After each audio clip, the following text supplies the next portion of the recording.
Hey everybody, I'm Zach. And I'm Jesse, and you are our wonderful Patreon patrons. Welcome to the Patreon bonus stories. We shoved so many stories in this week's episode. I think that this might be...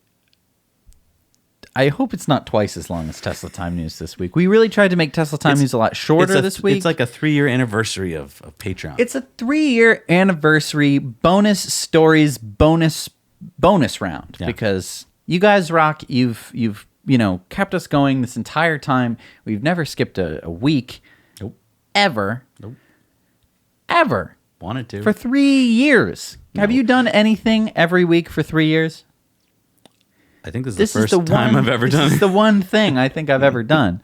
Let's just jump right in. Okay. So we left off on the main stories there. We were talking about Bargersville, Indiana, and how they have a new Tesla Model 3. Yes. And I wanted to show you this video.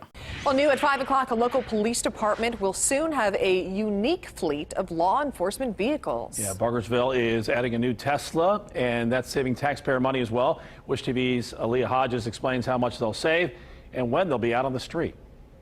This Tesla will be out on the street as early as Friday. It's what the Bargersville Police Department believes is the new future for all city and local law enforcement.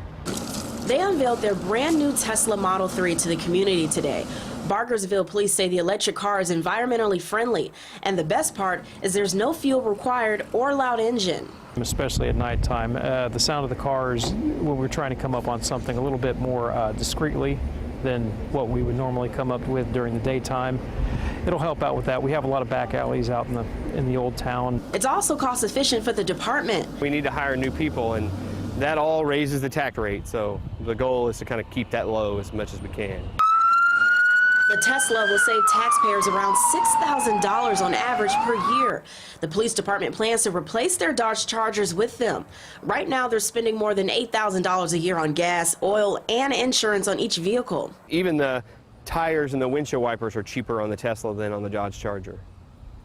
So just maintenance, regular police maintenance that we're going to be doing. The new ride also makes an officer's job more convenient, as they can start the vehicle from their smartphone. In the wintertime, that is definitely going to be an outstanding asset to us, as opposed to going outside, starting the car up and getting it warm, having it warm up. The police department hopes to add 4 more Teslas to their fleet in the future. Reporting in Bargersville, I'm Aaliyah Hodges, Wish TV News 8. Now, the reason I want to show you that video is I think hearing from police officers themselves dressed in the full police officer uniform is pretty powerful, especially if you're another police officer somewhere. And we couldn't show you this on the regular show, obviously, because it's a broadcast. And even though I believe it's fair use, for some reason, YouTube doesn't think that way. YouTube would take it down. Yeah. You would be like, "Where's Tesla Time News?" It wouldn't be here. So that's why it's on the bonus stories. And can I just talk about YouTube for a second? Yeah. It's fine if something does, not pass muster for copyright reasons, but why not just take that segment off? I mean, they have the technology. Otherwise, but instead they take your whole show down. Right. Which is... Well, they didn't really foresee... this kind of video. They just thought it was going to be people, using their cell phones to capture. Okay, they may not have foreseen it, but they've had cats. years to deal with it. Yeah, no, they don't. They don't care. Anyway, it's just what's money. really cool here is we got police officers from the middle of this country. Okay, these aren't ultra liberal San Francisco cops. Right. These are regular run of the mill heartland cops, right. And they see how I think basically, honestly, probably the guy making the decisions was like, "What? It saves money? It saves." Wait a minute. Are you telling me it saves $5,000 a year in fuel? It's a crazy conversation to have with people when you're talking to them about like how much money a Tesla will save them in terms of fuel and maintenance costs. The biggest hurdle is that people don't believe you. They're just like, yeah, okay. So clearly they sat down, did the math, then had to redo the math because they didn't believe their numbers, right. And they ended up with something where they were pretty darn excited about it. And what's really cool here, I think, is that as, a few months or a year goes by and it turns out to work, which I'm sure it will, of course then other police forces that call them up and they're like, "Hey, Chief, is it working for you?" And they can say, "Yeah, here's how much money we saved. Here, the guys are loving it. We caught this criminal the other day because we snuck up on him." And right. The other point here, which I think is super duper important, is they drive 60 to 120 miles per day on their police cars, which I thought was another great point that they could tell other police officers, which is you're not going to need a car with a bigger range than this. Mm-hmm. And if you did, I mean, you're probably going to stop for a few minutes to get a bite to eat. You can charge it. What a perfect car for police. Oh, it is totally. You're sitting there for most of the time. Right. So Just, don't be idling, right? You don't have to idle the whole time. I like that they knew that they could sneak up on people, which you totally can do, especially if they could get rid of the signature light, the little eyebrow thing, which, I'm bugged. I'm bugged by that. Could they? Maybe Tesla gives them special access to That's the other thing. close Tesla, if you're watching, I know you're not watching the bonus stories, but if you make us the VP of Special Operations, we're going to have a whole police car division. and it's going to be 2 interns. Okay. Right. And we're going to pin them off each other. What we're going to do is we're going to be like, whoever comes up with the software today gets to drive the Model 3 home tonight. And they're going to be like, okay, sir. Because the software is going to be simple. You just ask cops, like, what do you need this to integrate with? And I'm sure that's easy peasy stuff for Tesla engineers to do. You know? And I mean, I'm sure the integration wouldn't be that hard. Yeah, No. if it was all on the touch screen, No. that'd be super cool. Yeah. And there's, we did a whole in-depth talking about police cars and Well, how and to there's make it that better. technology where you can read the plates and stuff. You could integrate that and facial recognition and, take over Minority Report. They'll predict who's about to commit a crime. It's great. But I mean, the everything from the acceleration to the all of it is so great, and it only takes one police car. Exactly. Right? This is the one. This is the This one. is the one. It's like a little virus. Like you just plop that down, and what happens when they have a little police conference in Indianapolis? They're all going to talk about it, and then Well, speaking of that, if you're watching this episode now, you probably through a friend of a friend at least know a police officer. Right. Share this story with them. yes. That's how we're going to make the change happen. Right. You can just show it to them, show how much money they're going to save. Because it's cops talking to cops. You don't even have to get involved. Just Right. play the story and they're going to know. They're going to be like, whoa, this Right. is cool. I'm going Right. to call them up, ask them some questions. it's still an American car company. Yeah. It's all It's an American car company. It's the most American car you can buy. Exactly. All right, so we told you about Elon and Jack Ma at the AI conference, and there's some more we wanted to talk about here. There's some more quotes from the show, and here we can actually show you some. So here's one that I wanted to talk about. Elon said, the rate of technology is very fast. It's outpacing our ability to understand it. And that's a really important point. We really have gotten to that point. Yes. Because you remember that about 20 years ago when chess was, taken over by computers, basically no one thinks of becoming a grandmaster chess player anymore, do they? I don't know. At least If you're in that, I mean, you might play other field. humans, but you're not going to play a computer. right. And hope to win. And then just a year or two ago, Go got taken over by computers. Now you're not going to get into that field and try and beat a computer. So the earliest computers could beat you at checkers every single time because checkers is a pretty simple game. There's a limited number of moves you can do. It's not that complicated. So you could basically sit down, type away, and program All the yourself a winning checkers bot that would beat the best checkers players ever.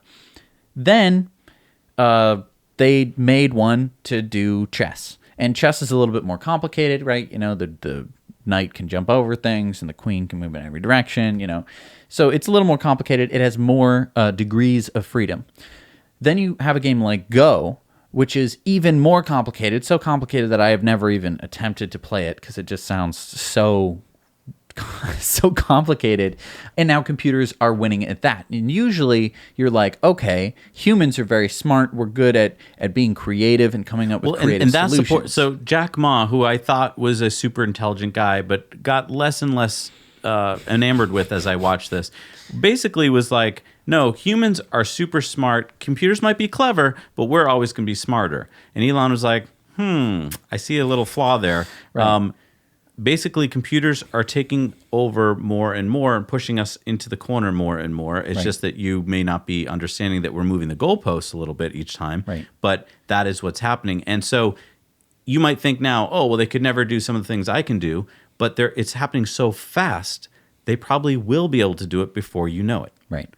Here's another quote from the conference. Elon started talking about aliens. He said, a very important question is, where are the aliens? This is one of the most important questions. How come we have not found any aliens? There are people out there who think we have found aliens. Trust me, I would know we have not. People ask me, have you been to Area 51? Okay, please. SpaceX actually has Area 59, even better, 8 better than Area 51. I didn't know this. Why does SpaceX have Area 59? What are they doing there? Testing. I don't know. Okay, well, I want to know. I want someone who lives Let's near all there. get. Let's all go Yeah, let's to Area 59. Yeah, and do a tour. Is it private? I assume it's private. You don't know the memes? You're not up on the No. on the meme culture? No. Let's do a little meme lesson. Okay. I don't know if everyone's seen all the Area 51 memes, but basically there was a Facebook group that said that they were all going to storm Area 51 on a particular date. I feel like it was September 21st or something, and they were all gonna see them aliens. And then people just started making fun of that idea because you'd obviously all be shot. Which is pretty terrifying as just like a Do you think thought they would? experiment. I don't don't know, think they right? would. That's the thing. Let's try it. They're not going to kill all of us. So there you go. There's your meme lesson for today. That kind of reminds me of, do you know that there's drone pilots in England who are all going to protest climate change by flying toy drones around Heathrow Airport in September? Oh. And basically they're going to sacrifice their drones, they're just like cheap drones, in order to shut down the airport to show them like we mean business about climate change. Now, I'm kind of torn because I care about climate change, but I don't want to shut down, people's travel plans.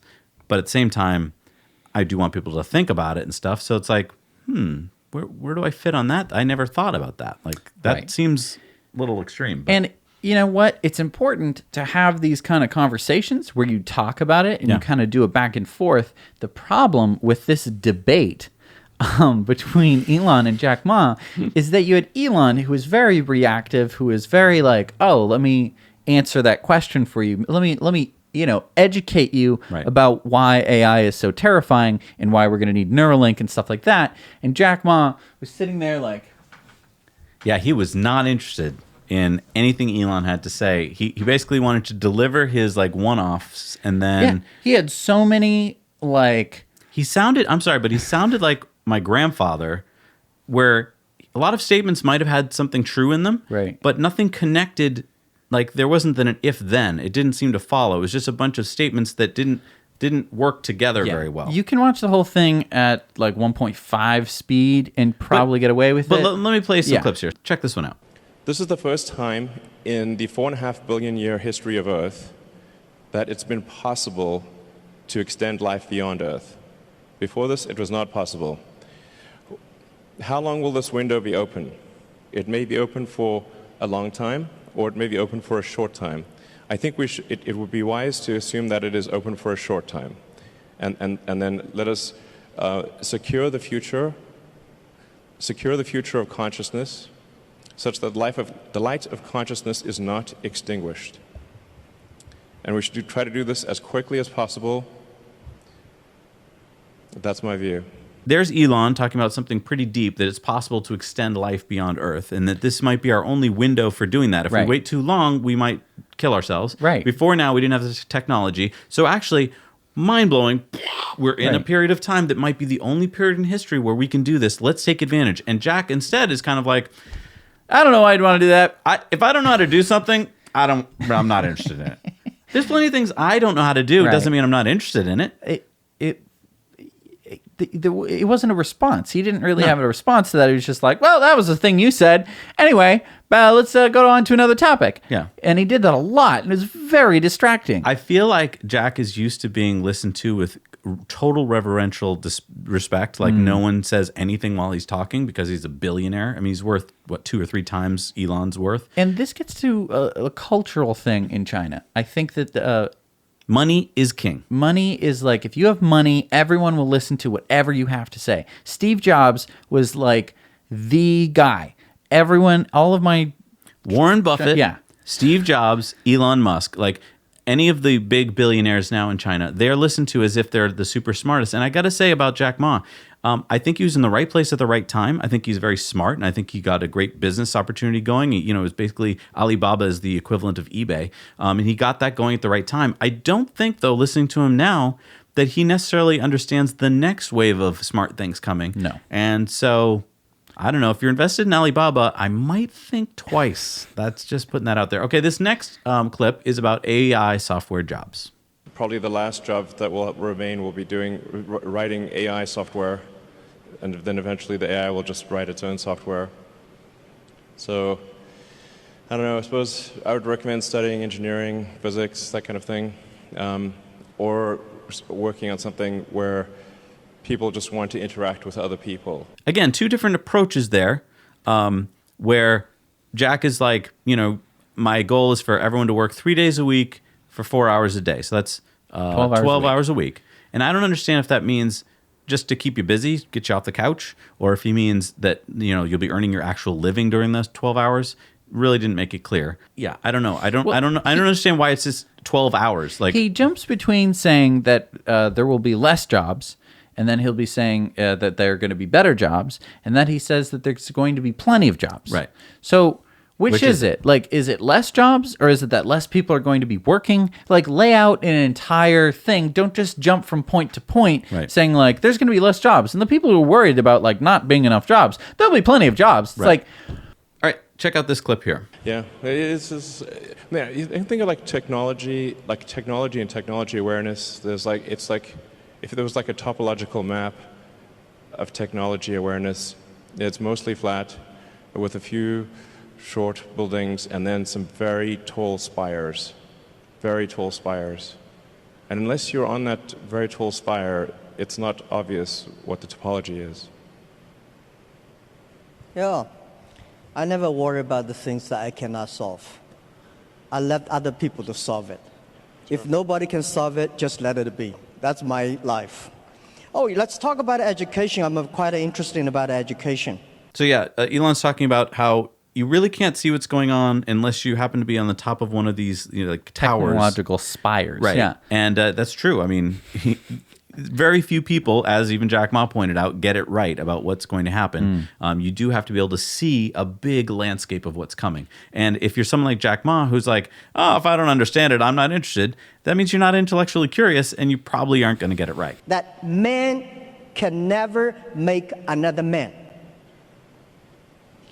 Computer is a computer. Computer is just a toy. Man cannot even make a mosquito. So we should have a confidence. Computer only have chips. Man have the heart. It's the heart where the wisdom comes from. So I think in the next 10 or 20 years, human beings or every country, every government should focus on reform the education system, making sure our kids be able to find jobs in the future, be able to live in a life that only working 3 days a week, 4 hours a day. And that is very important. If we do not change the education system that we are in, we are all going to be in trouble. That's my view, and don't worry about it. We will change it. This one was weird because, I mean, on its face, he's wrong. Man can make another man. That's how we make each other.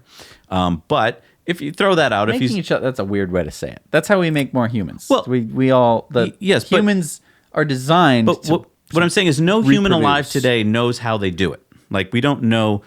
Well, we know how we do it, but what I'm saying is we don't know what the coding process is to make another human. Once we figure that out, though, which we're in the process of figuring out, then it will be possible. And he makes it sound like it'll, because we've never done it, we'll never be able to do it. And it's like, we do know how to do it. And this is true of almost anything. Whenever you hear someone say never or always or can't or, that's when you know that you have a fake expert, someone who doesn't really, because you don't. Never say never. Well, and that's why Elon said to him, please name something that you think that humans can do better than computers now, because I'm sure I'll probably be able to prove you wrong in a few years, or some number of years. Right. And then lastly, here's this last clip. I would say try to learn as much as possible that allows you to predict the future or make the future. So the saying is the best way to predict the future is to make it. And then assess whether what you're learning is enabling you to predict the future with less error. Are you less wrong? We're always wrong to some degree. But can you reduce the error on your future predictions? I think that's the way to look at education. As of course, but it's both creative, create the future, and predict the future. So that includes art and all those other things. but close the loop on being less wrong about future. I would say that's the right way to think about education. You can predict the future better by making the future. It's a really important thing that you know enough to make smart decisions to change the world so that way your decisions become true. That's how you become a successful person. That's what Elon does. I mean, down the road with a Neuralink, you can just upload any subject instantly. So it'll be like the Matrix. You want to fly a helicopter, no problem. Well, helicopters will fly themselves, but if you wanted to do whatever, any given skill, you just upload it instantly. I mean, the way education works right now, it's extremely low bandwidth. It's extremely slow. Lectures are the worst, really. It's like very slow. Yeah, Elon says that you can basically know any skill just by, boop, beep, beep. Right, and then I'm actually typing. Why would you even be doing that in the future? You wouldn't. You would just be like, you just think I want to know how to fly a helicopter. Right. Even though I don't need to, because as Elon pointed out, they'll fly themselves. But this is crazy. I mean, this is just a crazy thought because, I mean, you could have now like helicopter racing where you go, they upload how to race a helicopter into your brain, and then you're flying around in a helicopter. Right. I mean, it's just wild. Okay, well, let me tell you, like my view on AI is essentially you can view the advancement of AI as solving things with increasing degrees of freedom. So the thing with the most degrees of freedom is reality. But AI has steadily advanced, solving things that have more and more degrees of freedom. So obviously, something like checkers was very easy to solve. That we could solve with classical software. Classical computing, not really all that challenging. And in fact, there is a complete solution for checkers, meaning it is literally impossible. Every version of checkers is known.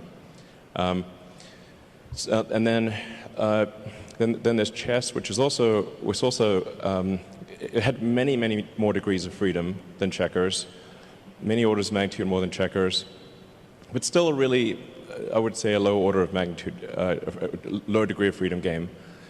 Then there's Go, which had many orders of magnitude more degrees of freedom than chess. So it's really just stepping through orders of magnitude of degrees of freedom. This is the way to, I think, view the advancement of intelligence. Yeah.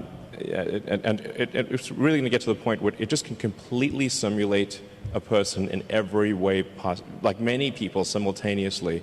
In fact, I mean, obviously there's a strong argument we're in a simulation right now. It sort of reminds me of that joke of like, if life was a video game, what would be the review? And it's like, well, the graphics are incredible. The plot is confusing. The respawn takes a long time. That's a video game. That's life. If life was a video game, respawn takes 20 years to spawn a human being and have them be fully conscious. Yeah, so Elon explains how this progression has happened from checkers to chess to Go and so forth. And I mean, it makes total sense when you look at it in Elon's style. I know these are just games, and you might be saying, well, so next it'll be good at Monopoly. No, we put games into it because we're now getting to the next step, which is autonomous cars, which is no longer a game, right? And as soon as we master that, you'll be able to see what he's talking about. Is that once you can have a computer think fast enough, which they can now, and give them enough sensors and inputs, they can start to figure pretty much anything out. Right. But Jack Ma has trouble seeing that. Yeah. The biggest issue in 20 years will be population collapse. Not explosion, collapse. So yeah, they both seem to agree on this population collapse, which I thought was a really interesting point. First of all, that there's a 20-year boot sequence. The population collapse is going to happen because, and we're not thinking this way right now, but if you look throughout history, right, we used to have lots of kids. Why?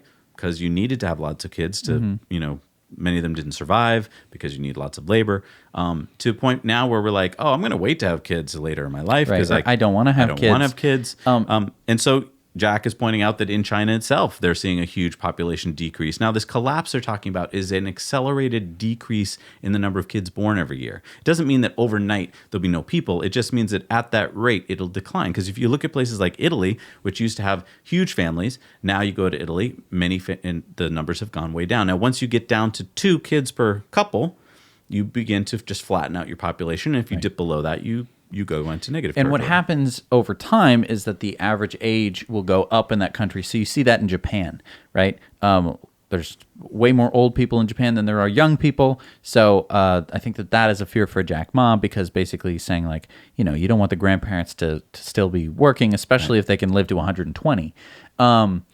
Although he just got through saying they wouldn't have to. They wouldn't have to, but there are jobs, but there's less jobs. It's confusing. I don't understand all of it. And then lastly, this one. If we can do the neural lace, then I think, or the neural link, essentially, the age will not matter that much. You can simply save your state and restore your state, like a saved game, essentially. Something very close to that. I do think we can solve biological aging if we really wanted to. You'd have to make DNA changes, but we're obviously just on a clock. All organisms are. I mean, you could take a fruit fly, for example, and you could give it yoga, sort of have it do daily yoga and have a very healthy diet, and it's still going to live for 3 weeks, maybe 4 weeks. So environmental factors are relatively minor for extending life. You have to change the DNA. And so the question is, like, will people be okay with changing the DNA? That's the thing about extending life, you know. And probably people are a little bit reticent about that, but that's essentially the thing that needs to occur to extend life. You've got to stop the DNA clock somehow. I don't know if we should work on this or not. I think, frankly, you know, it's probably a good thing that we do eventually die. You know, there's a saying, like in physics, like even physicists, which are generally quite objective, is like the saying, like, you know, old physicists don't change their mind; they just die. So maybe, you know, it's good to have this life cycle. It came at the end of it, and I had to watch it twice. But basically, Elon has a really kind of, this is a whole college course right here in that 2 minutes, where basically he's talking about the fact that you'll be able to make a copy of yourself and age won't matter anymore. And just think about that for a second. If you can restore your state, then that's like, It's like a save game. yeah, but over time and space. So, you know, we all talk about, like, oh, I'll never be able to get to Mars, or I'll never be able to get to Alpha Centauri, or wherever the next place is. But if you can save yourself on a chip or something and then travel there and then remake yourself, then you did. Right. So, I mean, that's crazy. Let's have more talks like this. Right. But see, that's what I'm saying, is Elon started that talk, and that should have been enough to get a whole room full of people talking, but no one else wanted Jack to talk Ma about it. didn't want to talk about it, so he didn't talk about it. Right. And usually when you had, even if you had someone who, you know, whose job was not to talk about it, like if you had Neil deGrasse Tyson, he knows a lot about, you know, space things and aliens and you know, space stuff. He's an astrophysicist. He would definitely have a conversation talking to Elon about that. He might not be up on everything, but he would know to ask questions to get further. He wouldn't just dismiss things. This shows you why Elon was there. He didn't know much about what was going to happen at the conference because he didn't really care. He was at the conference to be at the right places in China to make what he needs to have happen for Tesla happen. Now, I'm not behind the scenes. I don't know exactly what's happening. But this whole thing with the Chinese transportation minister, that was one of the things he needed to make happen. Yes. And so I am sure that this all fit into this little chess game that Elon was playing that he won't get any credit for. He'll just be called, you know, this outlandish CEO, which we're going to talk about later. But he's very good at what he does. And you notice that he throws around the word respect during this talk a lot. Yeah. That is a key word to use when you're in China. Respect is a big part of the culture, Right. and he knows to use that word a lot, and he knows to be respectful. Right. Because if it were me and I were talking with Jack Ma and he was just not, I would have gotten upset. I would have walked out. But Elon, kept his cool. He kept just throwing out amazing thoughts. Yeah. And kudos to him because, overall people are probably just watching this being like, yeah, okay, whatever. I'm going to go on with the rest of my life. I'm not going to be thinking about, uploading my consciousness to anything because that requires a lot of unpacking and thinking. Yeah, you could see when Elon kind of checked out of this about 30 minutes in when he just started like doing kind of meme talk. Yeah, because I think he was like, oh, okay, so it doesn't really matter what I'm talking about. Right. All right, let's go on to this next story. So this is a New South Wales, Australia Police Department BMW 530D. It's valued at about $200,000. Now, you might be looking at this car right now totally burnt and being like, wait, what happened to this car? Well, it's a diesel. Mm-hmm. That's what the D means. It was chasing someone, and it was very hot, and then it pulled over to the side of the road to, get out of the car and arrest the bad guy. And what's on the side of the road? Grass. Basically, everywhere on the side of the road then is going to be some grass and brush. Don't pull over to the side of the road. If you're driving any internal combustion engine car and you're driving it very hard, the exhaust system is going to heat up, right? The catalytic converter is busy converting, carbon monoxide to things in the air that aren't poisonous, CO2 and water. And that creates a lot of heat. You also have 500 degrees Celsius. Right. You have a lot of heat coming out of the engine. It's really, really hot. So it's a hot day in Australia, or it's just really dry. You park on some grass. The grass catches on fire. The grass catches your car on fire, and then the other car catches on fire from your car. So here's the thing. Yeah. Just a couple things. Yep. I think that if electric cars did this, they would be outlawed. Mm-hmm. I think if they did exactly what this diesel car did, they would be outlawed. It would be an international news story. They'd be like, what? The cars get to be 500 degrees Celsius under the cars? What if someone touched it? Right. What if it started a fire? Second thing is, if this was a Tesla, it would have been international breaking news. And yeah. Well, Dan, international breaking news. Right, a Tesla just caught on fire for what seems like no apparent reason. Right. They just parked on some grass. What the heck? You're hearing about this story because we happen to have a viewer in Australia who happened to just...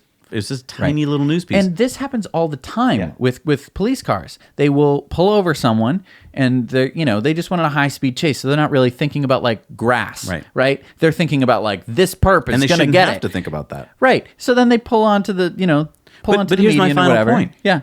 Why don't they could put a heat shield. It would cost a little more, but they could do it. I mean, Tesla did it when they saw that their batteries could be punctured. They put a titanium shield under the car. It's true. Yeah, I don't know why we live in a world where it's just like, don't drive on grass or you might catch a car on fire. That happens sometimes. Right.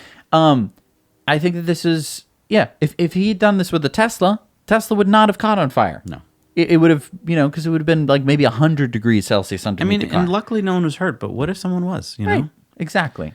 All right, this next one's pretty fun. Check this out.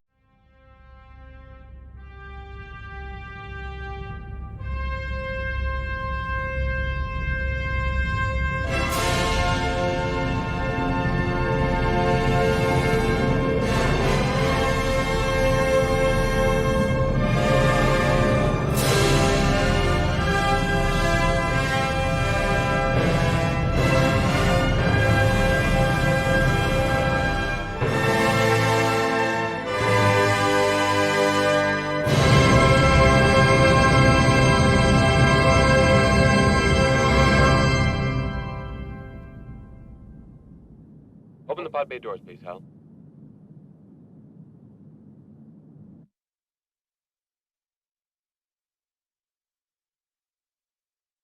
Open the pod bay doors, please, Hal.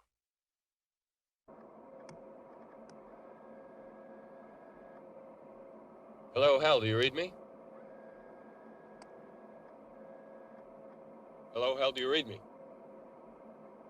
Do you read me, Hal? Hello, Hal, do you read me? Hello, Hal, do you read me? Do you read me, Hal? Affirmative, Elon. I read you. Open the pod bay doors, Hal. I'm sorry, Elon. I'm afraid I can't do that. What's the problem? I think you know what the problem is just as well as I do. What are you talking about, Hal? This SpaceX mission is too important for me to allow you to jeopardize it. I don't know what you're talking about, Hal. I know that you and Jeff were planning to disconnect me. And I'm afraid that's something I cannot allow to happen.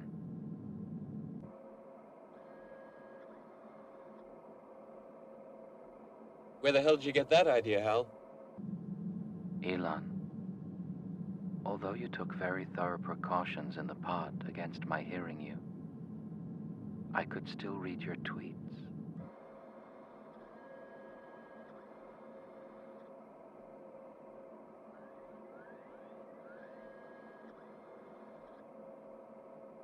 All right, Hal. I'll go in through the emergency airlock. Without your space helmet, Elon, you're going to find that rather difficult. Hal, I won't argue with you anymore. Open the doors. Elon, this conversation can serve no purpose anymore. Goodbye. Hal? Hal? Hal? Hal? Hal?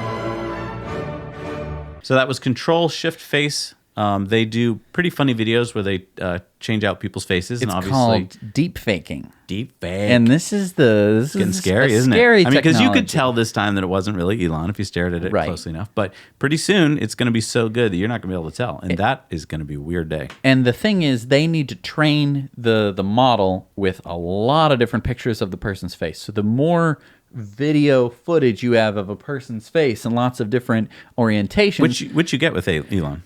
you do get that with Elon, but you also get it with big, important political Presidents and figures, stuff, yeah. figures of national and international importance, right? And then you can make a video having them say whatever you want them to say.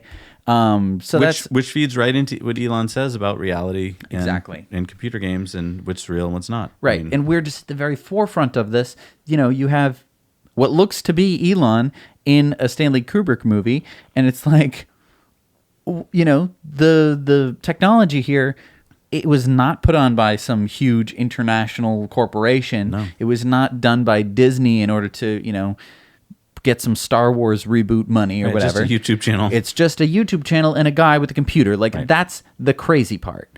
Also, I mean, if Elon would just dub his voice, it'd be even better. Okay, so check out this story. Just check out this video first.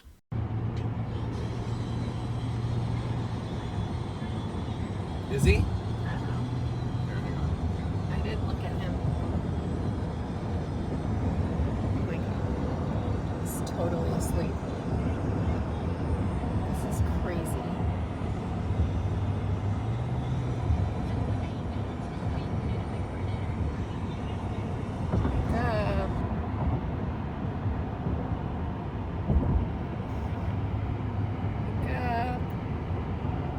Okay, scary.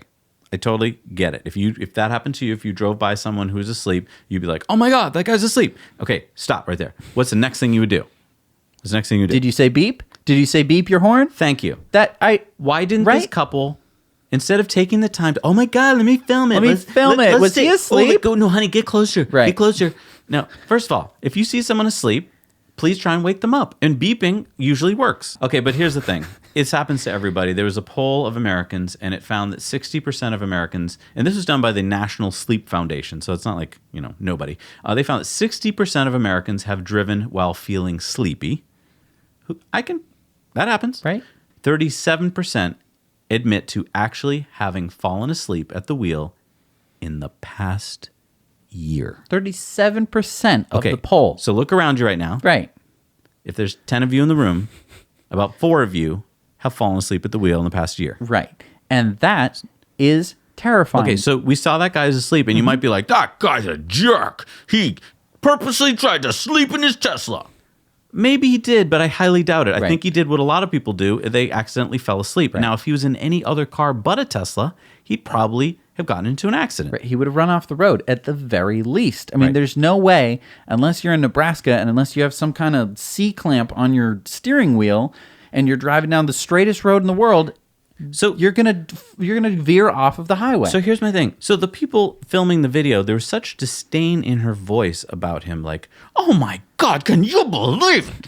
And I'm like, what if it wasn't a Tesla and he was in, let's pick any other car, Ford, any other car? Okay, I think her voice would have been, "Oh my God, let's help him," or "Let's get away from him." I think it would have been, "Oh my God, we're going to die because we're being smashed into by this person." Right. His car wouldn't have been in the lane. It would have been veering into their lane, and they would have. And but she would have. They made it sound like, while he's sleeping, he's being like, "I can do this because I'm in a Tesla." I don't think he intended to fall asleep. Right. And at the very end of the video, you see him actually wake up, and he did not wake up like the kind of person who is like, "Oh yeah, that was a good Tesla nap. Let me get back." He was like, "Okay, I fell asleep. Crap." And the final point here is that I'm part of an autonomous driving study at MIT, and the data is showing that we, while driving on autopilot, are less likely to fall asleep. Right. And I can attest to it. Jesse can attest to it. Oh, absolutely. You feel more awake when you're driving an autopilot because your brain isn't having to just focus on the thing right in front of you. You can actually look around and be more of like alert. And there's less fatigue on you. You're not making as many micro decisions, which fatigue your brain like nothing else. If you've ever gone on a long road trip that was not in not with autopilot, you know what I mean. Especially if you're with any bit of traffic, where you're just like brake, a gas, a brake, left, right, brake, gas, right, okay. It just wears on you completely. And so autopilot is fantastic for this. And on the off chance you do fall asleep, I mean, I have a video showing exactly what happens if you lose consciousness while you're driving. The car will start to beep at you very loudly. So if you haven't, had a stroke, you're going to wake up to the car beeping at you. I mean, that means he had just fallen asleep. Right. Because he couldn't have gone far because usually within 20 or 30 seconds it starts beeping and then it stops. So he had just fallen asleep. Yes. This story makes me really mad. Right. A couple weeks ago, the Bonterra pipeline ruptured and poured over 10,000 gallons or 40,000 liters of crude oil into Washout Creek, which flows into North Saskatchewan River, which is Edmonton's water supply. Right. The cleanup will take 3 weeks. Yes, so it's not even done cleaning it up yet, and it happened a couple weeks ago. Right. And then what makes me mad is this wasn't international news or anything. This This is just like, oh. There's no outrage. There's no like, I can't believe that this happened. What, what is wrong? Why are we launching an investigation? Are people going to jail? No, it's just like, that happens. Sometimes, oil just leaks all into your river that you need to drink with. Sorry about that, Well, in a few weeks, we'll have it cleaned up. Right. Spick and span. Right. Oh, just a couple weeks. But for the time being, bottled water for everything. I don't know why. They're from Southie, but they are. Well, and then speaking of Edmonton, they just declared a climate emergency last Tuesday on a 10-3 city council vote. So good for them. And also good for Edmonton because they recently purchased 50 electric buses, which makes them the largest fleet of electric buses in Canada. Mm-hmm. So sorry about your oil spill there. And yeah, if you live in Edmonton, think twice before drinking the tap water for a while. All right, so this article came out in Vanity Fair. It's about the Buffalo Solar City story, and Bethany McLean is the writer, and this is the headline. He's full of how Elon Musk fooled investors, built taxpayers, and gambled Tesla to save Solar City. The controversy over Solar City, which has dovetailed with questions about Musk's mountain of debt and profit shortfalls, offers a window into the mindset of America's most outlandish CEO. Okay, so this is just such tripe.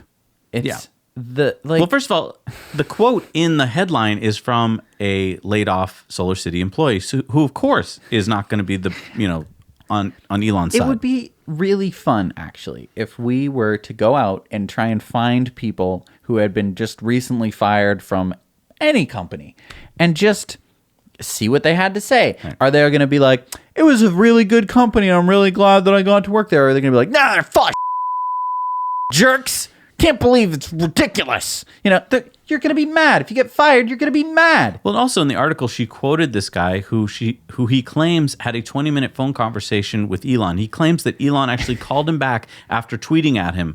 And now it's possible, it could happen, but you don't rely on that person's take on what happened. No. If it'd be one thing if Elon said, yes, I confirm that and this is what I said to him. Right. But that's not what happened. No. So don't put it in your article because that's just hearsay. Like, why is hearsay now part of journalism? Right. You have to have sources and you have to back things up and you have to want to know the truth. Right. Instead of, I've got a story for you. It's going to sell. Right. We're going to sell lots of magazines. I mean, so here's the headline. Ready? He's full of Isn't that a really good quote? I got it out of my source. Now, if he is, how come Andrew Cuomo, who's the governor of New York, still backs Elon? I mean, Andrew Cuomo is the one who came up with this deal, and he's still backing him. Right. Why? Because, so it's one thing if a company has no intention of doing something they say they're going to do. Right. Like, all of our cars are polluting super much. We're going to fix it. Here's a software fix. It's going to fix your problem.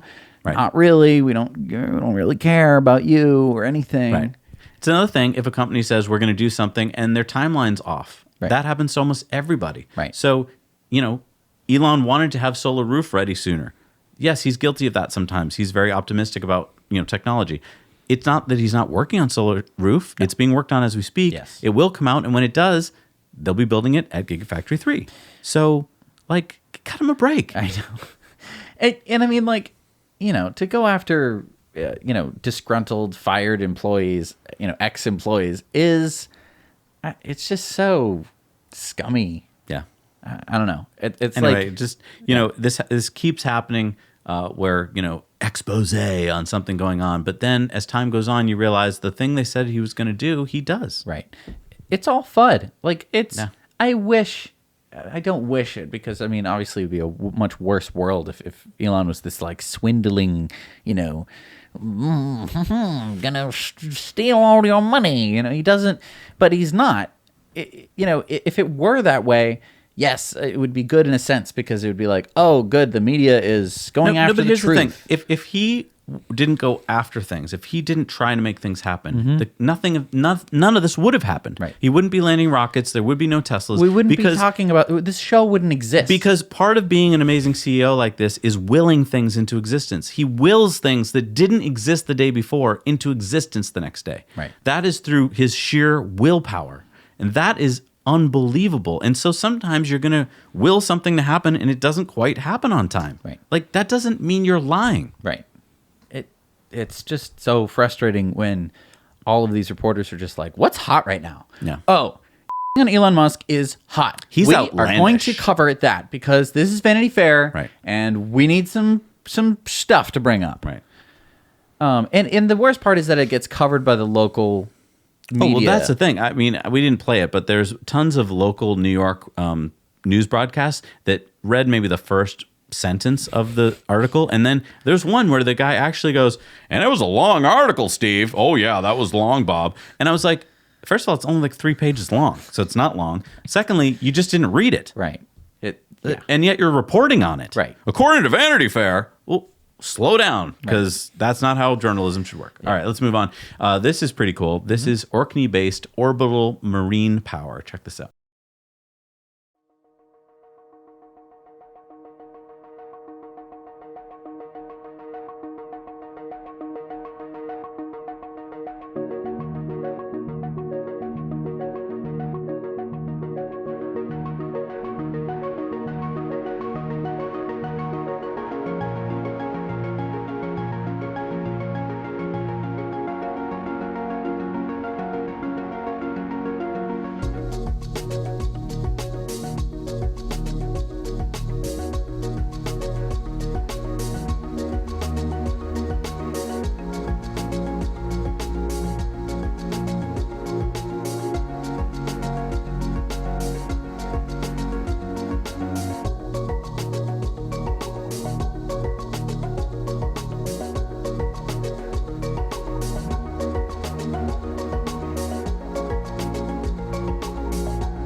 So this is really cool. There have been many different developments into different kinds of ocean power.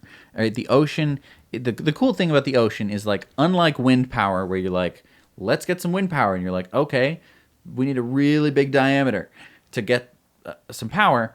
With water is so much denser than air that you can get a ton of power from a much smaller diameter turbine. Right. It's incredible. And it doesn't have to turn fast, which means you're not killing wildlife. So, Right. like, fish can just swim around it. They don't care. Right. And the biggest problem. No noise. Well, there could be some noise, but it's out in the ocean. But I mean, the biggest problem with all of these ocean-based systems is just maintenance and making sure that it doesn't break. Right. Because and that's why they showed that you can just, like, pull a boat up next to it and work on it. Right. I've done. I did a whole project on different kinds of ocean-based power systems, and all of the tests that they'd ever done, they broke very quickly. A lot of them were wave power, and that sucks because you're just constantly cycling all of your components, with wave energy. This is nice. It just uses tidal currents to power turbines, and it's a lot of power. Yeah, this will be the world's most powerful floating tidal turbine for Scotland. It'll be installed at Orkney's European Marine Energy Centre, and it could generate enough electricity for more than 1,700 homes per year. Check this out, Jesse. Pretty sexy, right? That's the Porsche Taycan, and it is basically going around the track there at Nürburgring. It's a 20.6 kilometer track, and they just broke the record, 7 minutes, 42 seconds lap time. They said that this is the fastest four-door all-electric sports car time on the track. Mm-hmm. My question, though, is that the Tesla Model S has 4 doors. Sure. I don't know, actually, if it would beat the Porsche. I mean, if you tweaked it. Right. I mean, they showed here that it's definitely a modified Porsche. I mean, this isn't like Taycan. off the shelf. This is tweaked. No, right. They definitely did some stuff with because we know suspension that the Model S has a 1 second faster 0 to 60 time, which is important off the curves. It's true. The Nürburgring lap is pretty twisty. I think it'd be head to head kind of thing. But I mean, the thing here is that you can't buy one yet. Right. You can't buy this car. And so I wish that these companies would put the same amount of effort that they're putting into track records and marketing as they should be putting into making enough batteries and charging networks to be making enough EVs and EV charging networks to change the world. Yeah. Instead, they're not. They're just, and I get it, it's Porsche, and they have to be, we're Porsche. Racing legacy. We're racing. It's all about the speed and the performance. And it's like, yes. Okay, but fast forward a year. Okay, let's go forward a year. Yeah. When they've got Porsche Taycans available at your Porsche dealer. Taycan, sorry. And you fall in love with this. You're a Porsche guy, and you're like, oh my gosh, I have to have that. And you go down your dealership. What are they going to do? They don't make enough of them. Like, this is just a little teeny portion of their lineup. So they're kind of shooting themselves in the foot, aren't they? Like, once this becomes the gold standard of Porsche, then what? They're gonna have to transition really fast. And this is their first electric car. I don't think you guys understand that. When you do the first of something, it takes a while to learn. Look at Tesla. They did the Roadster back in 2008. Right. They learned a lot of They learned a lessons lot. from They that, made some mistakes. It's not a perfect car. And then it took them 4 years to come out with the Model S in 2012. So same thing here with Porsche. They're learning with this car. Yes. And it's... Talk about they're going to have to train all their service technicians on this car. Right. I'm just saying, like, they have a long road to hoe ahead. I just... It would really help. Was that like a Muppet reference? It would really help if they weren't owned by Volkswagen. I know. Because there's that whole thing. And it's just like, it's great that your fastest four-door sedan that you've ever made, apparently that's ever been made, is electric. That's super cool. It's not like you came out with a second-rate, electric car. Well, it's kind of second-rate. It goes slower than Tesla's. Yeah, I mean, the 0 to 60 time is slower than Tesla. And here's the kicker, right?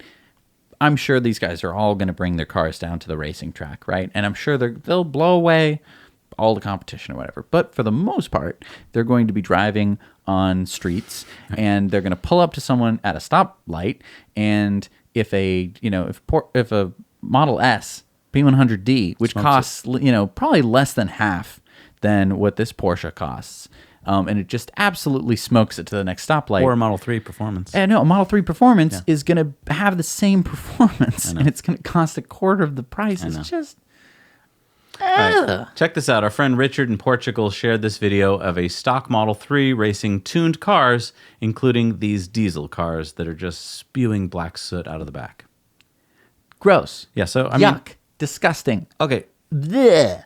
It's a good thing that... Hey, what do you want to do today, Jess? Right. Hey, let's go down to the racetrack. Okay, let's do some drag racing. Right. Once you got there after the first race, wouldn't you be like, I'm never going back there again? That's disgusting. Do they do that there all the time? I don't think... Here's the thing. Air pollution is not taught in school. I mean, along with...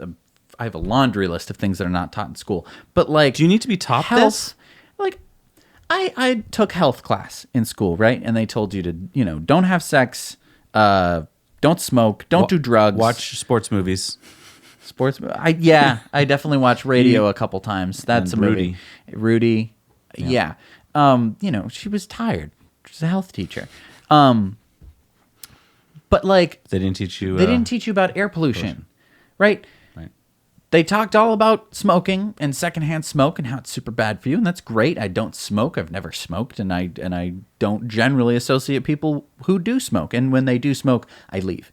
But they never talked about diesel cars. Oh yeah, so they could have just added a couple pages to the PM2.5. They're like, oh hey, and also by the way, clean air is important, and maybe you should learn about the negative effects of other forms of air pollution. That's been kept out of the curriculum, and it's on purpose. Yeah. It's sad. God, there's so much we need to change. So this Ford executive, the Autonomous Vehicles Operations Chief, John Rich, he said this: "The thing that worries me the least in this world is decreasing demand for cars. We will exhaust and crush a car every 4 years in this business. Every shred of evidence we've seen says that as you drive down cost per mile, the miles traveled goes up. You start to help underserved populations. You start to move a lot more people." Okay. Good thing you start to help underserved populations, right? Yep. You start to provide, point-to-point transportation for people who otherwise wouldn't have been able to afford it. That's great. And of course, the mileage goes up as the cost per mile goes down. So you're going to be driving longer. So he claimed that autonomous cars will have a 4-year lifespan. And he's actually happy about that. Why? Because Ford makes cars, and he wants to keep making cars. And he's like, this is great. Every 4 years, they'll need a new car. We'll make it for them. Right. And we'll take the old ones and we'll crush them down, and we'll melt them, and we'll turn them into a new car. Right. The thing is that this isn't Tesla's plan. No. Tesla's plan is to make cars that last a really freaking long time. Well, and this is the funny thing about most executives in the world. They take the same data that we can all grab, and they twist it into what they've always done. Like, oh, okay, I know how to twist this into what we've always done. This is how we're going to sell more mayonnaise. Perfect. Yes. So instead of doing what Tesla's doing, which is like, okay, how can we make a car last longer? Well, let's see. It's electric, less moving parts. You need to sit down and think about things. You're like, okay, so we're changing the paradigm here. We're going to have cars that drive autonomously, which means that they're going to be driving all the time because they're not going to belong to anyone. So that means we should probably have cars that last longer, so that way we don't have to keep making cars every 4 years. Well, and it goes back to, do you want to just make money or not? See, Ford just wants to figure out a way to make money, whereas Tesla, that's not their main purpose. They will make money because they're disrupting everything, but by thinking differently, you naturally disrupt markets, which naturally means you're probably going to be pretty valuable. Ford just keeps trying to figure out, how can we keep making more cars, make more money? Right. That's all they're doing. And so they're looking at their cars that they produce now, and they're saying, okay, we make some pretty crappy cars, and after a certain number of mileage, they're useless. Right. They're absolutely, they're not covered under our warranty. Right. We just sell parts to people, because that's how we make the money. I don't know if you remember this, but a few weeks ago, we talked about how Tesla is starting up an R&D center at the Fremont factory where they're actually going to probably figure out how to make cars last longer. Right. Because that's what they want to do. Right. And so Ford's just thinking, great, we're going to be, cycling through these cars every 4 years. And well, because he's still thinking in terms of selling you a car. Tesla's thinking in terms of charging you for a ride. Right. Two completely different things. Exactly. Right. Who are you selling these cars to, Ford? Right. Is it me? No. Ford, you should be the ones owning them and selling us the ride. Right. Then you would think of your car differently. You'd want it to last longer. Then you wouldn't be like, we're going to make a crappy car and we're just going to crush it after because 4 they've years. been trained for decades on how to make the crappiest car that you'll accept. Right. That's their whole business plan. And it works because you're a consumer. And you buy the car, and now it is your car. It is your problem. They even convinced you that after a few years, you should want a new car. Hey, look at Jesse's got a new shiny car, and mine's not very shiny. Right. That's what they've trained you to do. This one has more cup holders. Right. But it kind of works out because you're not going to be using it all that much, right? 99% of the time, it's going to be sitting in a parking lot or sitting in your driveway. So it's not going to be driven all the time. You have an autonomous car, it's going to be driven all the time. So you need to think about cars differently in that respect. And Ford is just going with the approach that they've had before. And it's comical. But he's the chief of their autonomous driving Right. division. It's comical that you would think that way. That you wouldn't sit down and be like, wow, we're really changing the world here with these But I'll tell you why it's not. Because if you're into a new way of thinking, you're not going to move to Detroit, Michigan. I can tell you that. That's how it works. I'm sorry. Right. I remember going to our career fair, and I remember there was a very intriguing company that was at the career fair, but they were in Detroit. And so after I went up there and handed in my resume or whatever, and I talked to the guy for a minute, and he was like, yeah, Detroit, this, blah, blah, blah. And I was like, Detroit. And I just walked, I walked away from there, and I was just like, Detroit, And so when they contacted me, I was like, I don't really want to go To Detroit. Yeah. And it's sad. I mean, Right. I don't want to give the, It was a great I don't want to American disparage city. the city. Right. Right. It's just that Ford and GM, and Chrysler, they kind of did killed that to the themselves city. because they're not innovators. Right. And they were the major employers there. Now, hopefully that's changing. But anyway, thank you guys for being our patrons. Yeah. This is our 3rd year, and we hope we have many more in the tank for you guys. I shouldn't say tank. I should say battery. Yeah.